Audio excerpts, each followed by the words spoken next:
Magandang umaga, Pilipinas. Narito na ang mga dapat ninyong malaman sa lagay ng panahon.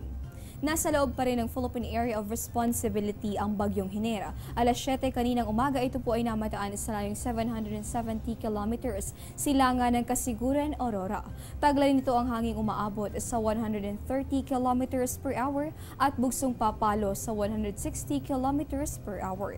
Ito po ay kumikilos sa direksyong west-northwest, bilis naman na 22 kilometro kada oras. Ito mabuting balita naman dahil ayon sa pag-asa, inaasahan naman na walang nakataas na babala ng bagyo ngayon at hindi na rin posible na tumama itong bagyong Henera sa anumang bahagi ng ating bansa. Pero gayon man, nakataas pa rin ang gale warning dito po yan sa may northern at sa may eastern seaboards ng Northern Luzon. Ibig sabihin, bawal munang pumalaot, lalong-lalo na yung mga may maliliit na sasakyang pandagat dahil inaasahan yung maalon hanggang sa napakaalong kondisyon ng karagatan.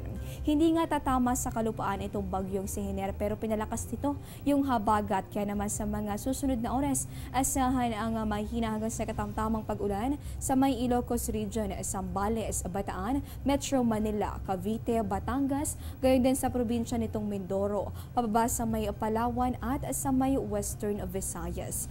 Ang natitirang bahagi ng ating bansa makakaranas naman ng bahagya hanggang sa maulap na kalangitan pero posible pa rin ang mga pulupulong pag-ulan o kaya naman ay pagkidlat o pagkulog.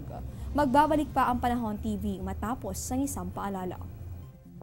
Teng, ang package. Ma'am, sabi ng Air 21 on the road na.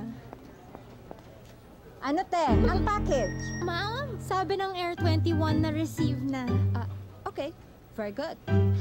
Basta padala, sagot ka ng Air 21. May real-time delivery updates via text para worry-free ka. Teng, ang package, napadala mo na? Yes, ma'am, sa Air 21. Sa Air 21, sagot ko, padala mo! At sa puntong ito, alamin naman natin yung inaasahang agwat ng temperatura sa mga pangunahing lungsod sa bansa.